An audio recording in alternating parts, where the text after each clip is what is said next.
Denny Hamlin has been a fixture in NASCAR's top-tier racing series for nearly 2 decades, known for his steadfast determination and a no-nonsense attitude on the track. But today, we will see the 3 incidents where the Joe Gibbs racing driver's temper flared, leaving fans and fellow racers in shock. Our first stop takes us to Martinsville Speedway in 2021. It's the Xfinity 500, a pivotal race in the NASCAR playoffs with massive championship 4 implications. Hamlin, one of the top contenders, is vying for a coveted spot in the Final 4. As the 500-lap event winds down, Hamlin finds himself leading the pack with just 10 laps to go. But Hendrick Motorsports driver Alex Bowman is hot on his tail, hungry for the win. With the checkered flag in sight, Bowman makes his move. He dives to the inside of Hamlin's number 11 Toyota Camry as they enter turn 3. Suddenly, disaster strikes. Bowman's car gets loose and there's contact, and Hamlin's car spins, kissing the wall and crushing his chances of victory. Bowman then drives on to take the checkered flag while Hamlin limps home in a disappointing 24th place. Now, losing a race is one thing, but what happened next is what really got people talking. As Bowman returned to the front stretch for his victory celebration, Hamlin decided he wasn't done racing. He parked his car right in front of Bowman's, blocking the celebratory burnout. The 2 cars went nose to nose, and Hamlin displayed the middle finger before driving off, but the real fireworks came in Hamlin's post-race interview. Hamlin said, "Denny, I know obviously you're not happy with what happened, but what is your take on the contact down there?" He's just a hack. He's just an absolute hack. He gets his ass kicked by his teammates every week, and just, he's terrible. He's just terrible, and he sees one opportunity and he takes it. The venom in Hamlin's words was palpable. He wasn't just upset about losing the race, he was questioning Bowman's ability as a driver, and he wasn't done there. When asked about the booing crowd, Hamlin dismissed them with a wave of his hand. "It's just Chase Elliott fans, man. They don't think straight. They're going to boo the expletive out of me next week. I can tell you that." It's just Chase Elliott fans, man. They're just, they don't think straightly. All right, Dustin, go ahead. Dustin Long, NBC Sports. A couple things. One, does that bother you? No, not at all. They're going to boo the shit out of me next week, I can tell you. Hamlin's crew chief, Chris Gabehart, Zrina tried to calm his driver down during the cool-down lap, repeatedly reminding him to be smart and think of the big picture. But Hamlin's emotions were running too hot to be easily cooled. Bowman, for his part, tried to defuse the situation. He explained that the contact wasn't intentional, saying he got loose underneath Hamlin and couldn't avoid the spin. Bowman said, "I hate doing it. Obviously, it's not. I don't want to crash somebody. I just got in, got loose underneath him, and spun him out. I'm not trying to drive underneath there and crash the guy. I got under him fair, under him clean. I just got sideways underneath him, spun him out. Hate to do that. Obviously unintentional, part of short track racing." The incident was particularly frustrating for Hamlin given the adversity he had overcome earlier in the race. He was forced to drop to the rear of the field at the start after his car failed pre-race inspection twice. A pit road speeding penalty during his first pit stop further complicated matters. Yet Hamlin had fought back, leading 103 of the final 112 laps before the contact with a Bowman.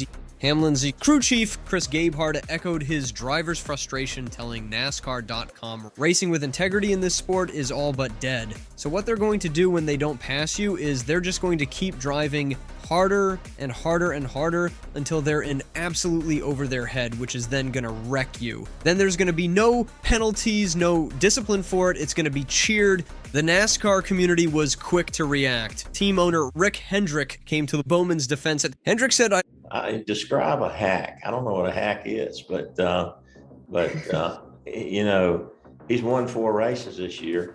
Denny's won 2, and I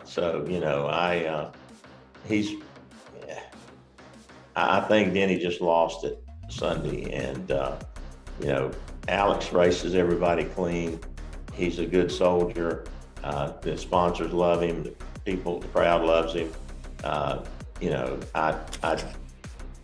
think when you're in the middle of a disappointment and you're frustrated and mad, you might say things that you wouldn't say normally. So, but if he's a hack, I'd like to have more of them. Despite the drama, Hamlin still managed to secure his spot in the championship 4, avoiding elimination by 8 points.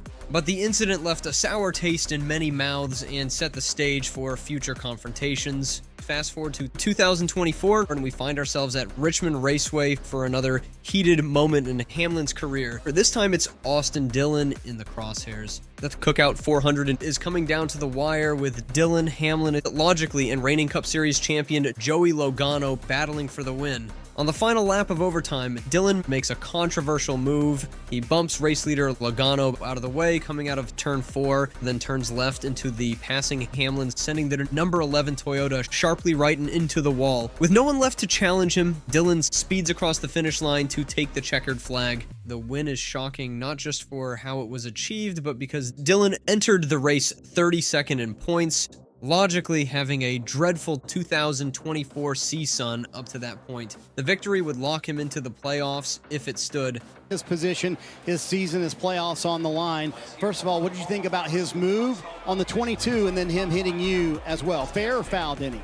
Well, it's obviously foul, but it's fair in NASCAR. You know, we're just a different league, right? Where there is no penalties for rough driving or anything like that. So it opens up the opportunity for, Austin to be able to just do whatever he wants. The problem I had is I got hooked in the right rear again, and, I'm just minding my own business, and he turned left and hooked me in the right rear and blew my damn shoulder out. He's like, it's just, I don't know. I mean, the record book won't care, right, about what happened. He's going to be credited with a win, but obviously he's just not going to go far because you've got to pay your dues back on. Hamlin, now a veteran of post-race confrontations, doesn't hold back. He calls for NASCAR to take decisive action, criticizing the lack of rule enforcement. Hamlin questioned, should have been penalized for that, or is that just, Where's the line, Bob? I mean, that's the thing, is we have rules against, to prevent ridiculous acts, but it's been a long time since those rules really have been. He even drew comparisons to penalties in other NASCAR series, pointing out the inconsistency in enforcement. Those rules really have been enforced. I mean, didn't Lane Riggs spin someone out and get 2-lap penalty or some bullshit? Like, this is, it's tough because this is what the young short track racers see, and they think that this is okay because they watch the professionals on Sunday that are supposed to act like adults just do dumb shit, and it's just amazing that it's allowed. I mean, Hamlin's frustration wasn't just about his own race. He was concerned about the broader implications for the sport. On his podcast, Actions Detrimental, Hamlin doubled down on his criticism. You cannot just open it up to allow these drivers to do whatever it takes, crash someone, hurt someone. You can do whatever you want. That you cannot allow that. Not as the top form of motorsports. The sanctioning body need to be big boys and make big boy calls. So you think all the drivers are on the same page? They know what they can and can't do. He continued. Again, we have these rules in Legends cars. We have these rules in Cars Tour. We have them in every other racing series because they know you cannot just open it up to allow these drivers to do whatever it takes. Hamlin called on NASCAR to step up and make tough decisions. The sanctioning body need to be big boys and needs to make big boy calls. You can't just not make calls on blatant, intentional wrecking. He revealed that he, along with leadership from Joe Gibbs Racing, had engaged with NASCAR official SL after the race to advocate for action against Dillon. Hamlin said, Chris Gapehart, myself, and we laid out, kind of how we felt about it, and they said, like always, it's up for them to decide that. I don't know, but there's no monetary, no point fine that does anything. So take away the win. You have to do something to. Hamlin's concerns about the integrity of the sport were clear. That was not a racing move. It is blatant and intentional wrecking that goes against the rules times 2. If you care about the integrity of the sport and you want to see us taken seriously, it would be hard to look away, so stop it right now before it gets there. NASCAR did eventually take action. They penalized Austin Dillon by stripping him of his playoff spot. He was also docked 25 driver and owner points. Additionally, his spotter Brandon Benish was initially parked for 3 races, though this was later reduced to 1 race. When asked about the penalty, Hamlin agreed with NASCAR's decision.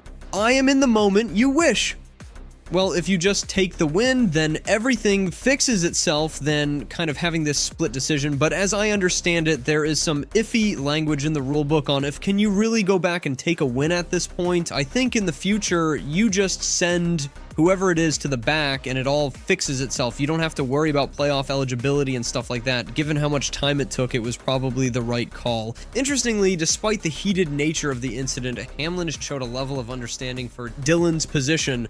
I just think I don't have anything negative to say about this with Austin Dillon. I really don't have anything negative to say about his character. I really stuck up for him quite a bit earlier in this year when he was going through some pretty tough finishes and things like that and talking about how I really respected his character, and I still do. He just was put in a really tough spot where you have to make a split-second decision, and he made one that was not in my opinion, best interest of the sport. People make mistakes, and I believe everyone deserves second chances. Our final stop on this tour of Hamlin's heated moments brings us to Kansas Speedway in 2024. This time, Hamlin's frustration wasn't directed at a single driver, but at his own team and the circumstances of the race. Fighting for a spot in the round of 8, Hamlin found himself battling not just his competitors, but his own pit crew. Multiple issues on pit road derailed what should have been a strong showing, relegating Hamlin to an 8th place finish, despite having one of the fastest cars on the track. In his post-race comments, Hamlin's disappointment was evident. He said it was just a crappy day on pit road and we didn't get the finish that we deserved.